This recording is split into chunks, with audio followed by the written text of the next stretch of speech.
Nice rest day at the High Desert Motel in Joshua Tree. Joshua Tree National Park is out there.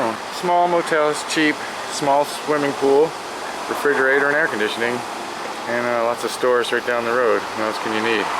We had a great meal at a restaurant up the road yesterday. And into the park next. Alright, Quail Springs picnic area in Joshua Tree. I think climbers might use these rocks also. It's right off one of the main roads, not too far from the entrance. Joshua Tree has a huge number of picnic areas. You know, plenty of space to turn around and park, picnic tables, trash cans, and grills. No water. It is the desert. We're here in summer, so it is nearly empty. About 100 today. Probably mid-90s right now. It's still early. Beautiful. Hidden Valley. And there's a nice picnic area here. All tables in there. Tables over there in the shade even. Nice picnic area. Like I said, Joshua Tree Park, it's just full of picnic areas. No water. Maybe a few by the entrances have water, but most of them in the center of the park do not. They all just have pit toilets. And they also are multiple use. Like there's all a trailhead and people do rock climbing. There's all kinds of things to do at each one of these. But it's like almost every stop has a picnic area. Really nice.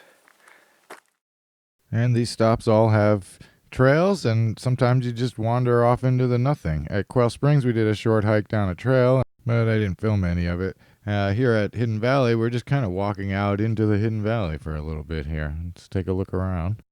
Between the Joshua trees, this loose brown dirt, and the different vegetation, this whole park, the whole area, it's very different from other parts of the Mojave Desert. And of course, those jumbled piles of rounded rocks all over the place. Gotta love it. Heading towards the Pinto Basin in the southern portion of the park, we actually leave the Mojave Desert and enter the Sonoran Desert. Notice there are no Joshua trees down here. It would be one of your big differences between the Mojave and Sonoran deserts. But there are a lot of other differences, so it's confusing. But anyway. Roadside pullout on our way into Pinto Basin here, the Ocotillo Patch.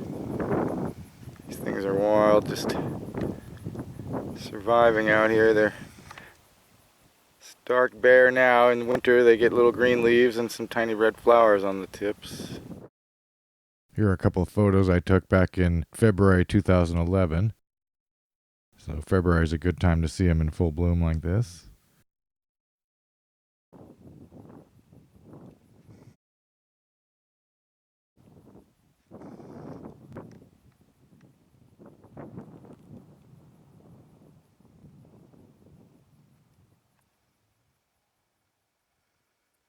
Quick stop at the Pinto Basin, checking out the basin, and there's Pinto Mountain. This is the backcountry registration board. If you want to go backpacking, you basically just fill out a form and head out into the wilderness there. You have to just go a mile from pavement. Other than the park road running through it, this is one big empty basin.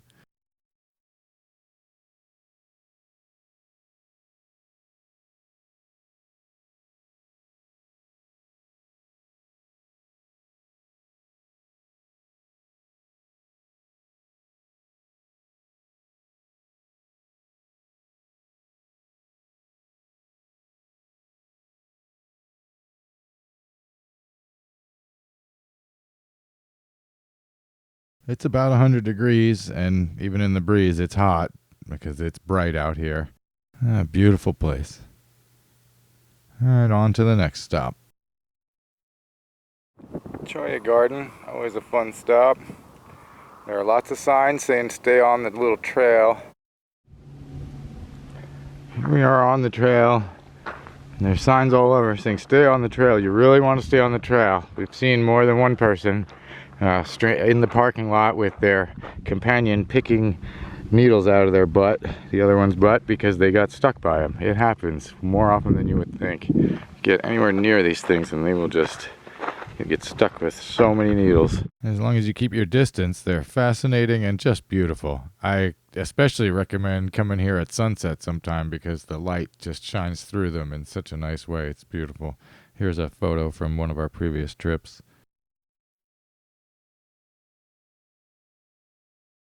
But I also love seeing them in the full daylight in the blazing sun. I love it hot. This is so nice. Okay, time to go check out our campsite. Ryan Campground, not bad. I'll post a separate video with all the details about the campground. Here's a quick look. And I'll mention real fast, we had an issue with bees swarming us here. And it turns out it was because this campground's bee buckets were knocked over. I'm going to go into great detail in the campground video about what the bee buckets are and how they work. But in short, you need a water source to keep the bees occupied. And otherwise, they will swarm the campers, which was us at this point. So here they are. The second half of my campground video will tell you all about it within a couple minutes. So, all right. So yeah, the bees kind of chased us out of the campground for a while. We went and did the Ryan Mountain hike, and we go back after sunset, and the bees are gone, and we just left early in the morning before they could get at us again. There's the trailhead, is like right there, and we're going up that way. This hike is short but steep. Very rewarding. I love the views up here. It's my third time doing it. We'll just give you a quick look now, and there'll be a separate video for this hike. That's Pinto Basin way out there. We'll get back to camp just as it's getting dark, and in the morning we take a leisurely drive through the park. Here are a couple of different views.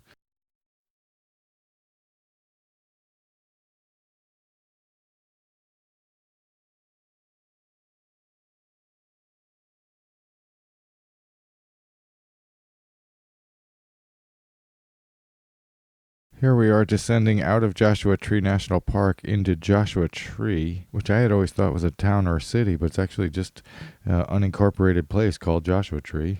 And then north through some extremely remote desert communities.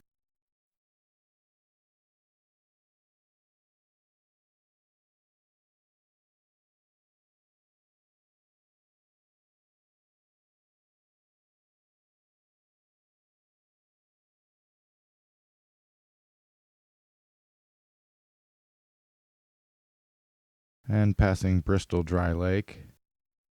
Those piles are part of a salt and mineral extraction process going on at the lake here by an industry.